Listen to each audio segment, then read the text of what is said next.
What's up, Digidestins? This is Coyote, better known as RideMyAvatar, and today we got to be able to break down the top 16 for all of you guys to enjoy, and we're going to look at every deck that topped at PPG's online regionals. So let's get into this video and talk about it. So first off, let's break it down, the meta breakdown itself. So we have 3 Shine Greymons, 3 Royal Knights, 3 Hunters, 2 Bloom Lords, 1 Blue Flare, 1 Black War Greymon, 1 Alphamon, 1 Balphamon, and 1 All Force. So, to be honest with you, for this kind of meta, this is a really good and diverse. There's nothing that's overly topping in the top 16, and there's nothing that's really just, showing a dominant force. We do have like 3s, but 3s isn't like having 6 of a deck like we've seen in the past. So it's kind of good to see that we have like 18.8% of the top 16, and the Bloom Lord was 12.5, which isn't bad. This is pretty good actually. So, George, Riley, Peter, Ryan, Sean, Hanson, Isaac, Michael, Michelle, Ryan, Parjith, Chris, Austin, Luke, Jackson, Lan, and then Brendan. You both guys, round of small applause for them all. You guys did a fantastic job. And I gotta say, for meta calls and everything like this, just seeing some very much differences in lists is pretty cool. The only ones that kind of are samey are the Shines, but that's just kind of expected. I mean, it's great to see some unique players coming in, and let's get into the top 16 itself. So first off, Balphamon Rage Mode. From what I heard, this card was just a win more situational. He didn't really use it very often, so it's probably going to get taken out. But as you guys know how this deck kind of operates, if you don't, this deck focuses on getting into Rage Mode each and every turn by going into sleep. Sleep makes it protected. Most decks can't answer this because unless there is a blanket effect that when sleep mode falls off, then it can be targeted. Because the way it's worded, it's unaffected by your opponent's effects. But, as long as it's rage mode is, underneath it, it'll constantly just have that protection. And then once he de-evolves and goes into his rage mode from his sleep, he's very targetable. So anything that's like blanketed effects. So Blue Flare definitely has a little bit more leniency against this because it's a target and it's a effect that lasts into your opponent's turn. So rage mode can be stunned and your opponent can't really interact with you after that point. And that just happens and it can't swing in. Using the Gizamon engine to be able to just build up blockers and just make it really hard for your opponent. Then you have like Astromon. Basically, this dude digivolves into bad guys constantly, which is kind of funny to me. But it's pretty solid here. The deck is solid, and I love the Psychmon text. It's just very much answering Royal Knights. If Royal Knights doesn't respect the Psychmon, they will lose. So just keep that in mind. And that's kind of what happened in the finals, is that Psychmon was just really much a big MVP in that matchup. Then we do have second place is Hunters. Kind of just a very stock list, except for, Watchman at 4 and, 3 Clockmon. This Watchman at 4 is seeming to be what I heard was really what you needed for most of the matchups, just because it can apply so much nasty pressure and the draw, searching to dig deeper, just that constant being able to apply that damage very easily with Watchmaker can lead to being game winning because you just outspeed most of your opponents because, superior mode can attack twice. As long as it has the 4 sources, that's huge. So your opponent's just very much in a weird state. Then we do have the third place Royal Knights list. Has a very interesting lineup, to be honest with you. It plays 1 Raid Gallantmon. BT13 Gallantmon at 1 is kind of strange to me. It should be probably at 2 at least. But, you have Shiken, Mepa. This card, basically just to unspend one of your Royal Knights for 3 costs, can get an extra attack in if they have Rush. You know, then you have like Kongu, which isn't bad. This was probably for the Shine matchup and to respect the Shine matchup, so punishes them more. I think this is a little clunky because you don't... the only time you're really going to get this off is with your 2 Genkomons, this Kurenimon here, or the Alphas. And if you're already in that position, I don't know if you're going to need the Kongu. But yeah, it definitely slows them down, and they can't just Unga Boonga Wombo combo you just because it prevents them from swinging in. So that means no burst mode, being able to trash anything. Marcus isn't digivolving anything up. So definitely can see it. Then you have like Jesmon GX, just quite powerful card. And then let's get into Shine Boy. We knew this was inevitable. Playing 4 Koro draws, definitely wasn't fearing the matchup against you-know-who, and that's Mirage. No Mirage, surprisingly, in the top 16, though. We have Shining Blast, and we do have Sunrise Buster. Both very powerful options to be able to play Marcus for free. I like the TK tech. It's very spicy. You know, being able to grab it off of this Geogray is really nice. Really interesting to me is that they didn't value being able to hard play the Marcus. I get putting it at 2 just because it's not... After 1 Marcus is live, you're not really going to be using it. And this one, I always say this one's not as reliable. It's just very situational in my opinion. I don't know. That's just me. But all in all, very good list. Playing 3 of the security attacker. Then you have like Shine Greymon for blocking. And then Black War Greymon coming in. So 1 Tai, 1 Yuya. So your mem setter's there. You know, Tai is great to apply pressure, so I can kind of see where they're going with it. Then you have like Tai that gives the blocker inheritable and basically replace Cool Boy. So then you have Koromon for draws. You know, this has always been a staple here. I like the Greymon tech that plays a Tai. It's very useful. You know, you got Raid Metal Greymon, and then you can go into Metal Greymon X Antibody with a Metal Greymon here, which isn't bad.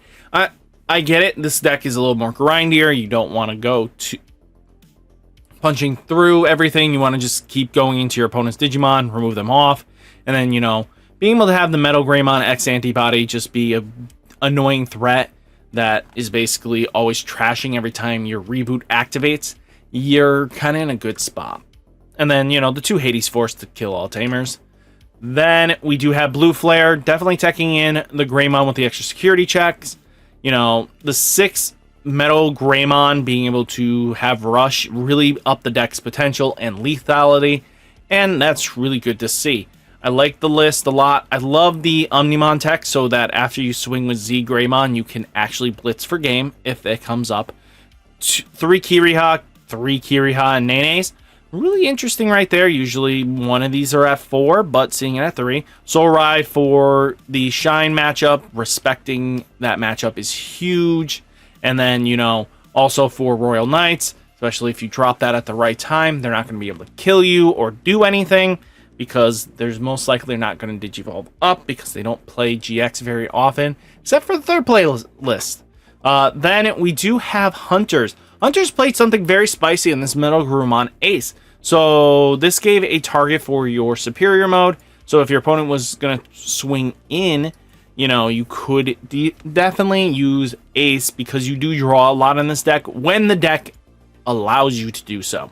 Let me rephrase this, because if you really think it's going to draw enough sometimes, you have to make sure you find the Gumdramon and Psychmon and have Monimon go off very often, and you have your Taiki going as well. You know, there's a lot of things that have to go right, in my opinion, for this to be beneficial, but definitely good to see that there are teching in the spice of a 1-up. I know normally you would probably go Quartz and Metal and just do double Quartz, and then, or just 1 core, 2 Quartz, and then the Astamon, but hey, it's not bad. You know, this deck's still doing it. I like the 4 Watchmaker. Definitely seems like it's the way to go now, just to apply that pressure. Then we have Shine Greymon. So this person went with the very stocky list. You know, this is very much play the Coral for the draw. You know, Geogray, you You know, 4 Marcuses, 8 Marcuses, you know, Sunrise Buster for removal, very scary. You know, 1 Ruin Mode just to be annoying. You know, that card could just shut people down for days. Then we have our first Bloom Lord list. Bloom Lord didn't get really much except for Lullaman and the new Sunflowmon, and then they are playing Yoshino. So making your Digievolutions more and more free value gets really, really scary pretty quickly, in my opinion.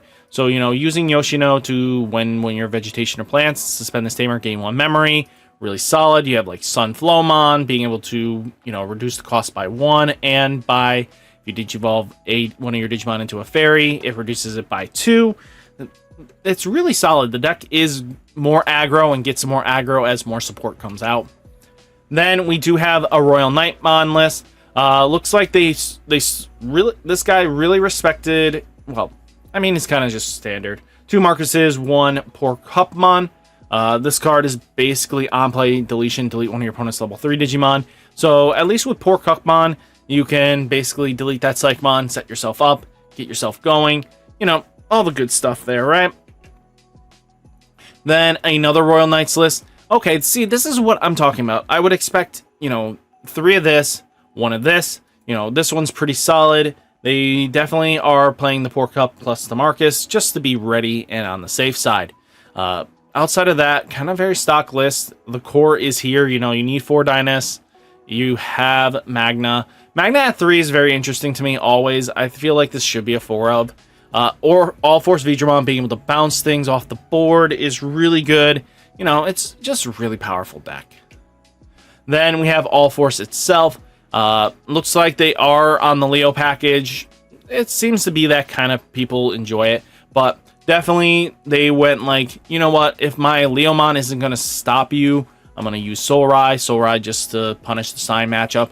A lot of decks were expecting to face a lot of Shine matchups. If they faced a lot of Shine, they kind of got rewarded because they had the answer to. That's probably why Shine went down a lot, was because people respected the matchup.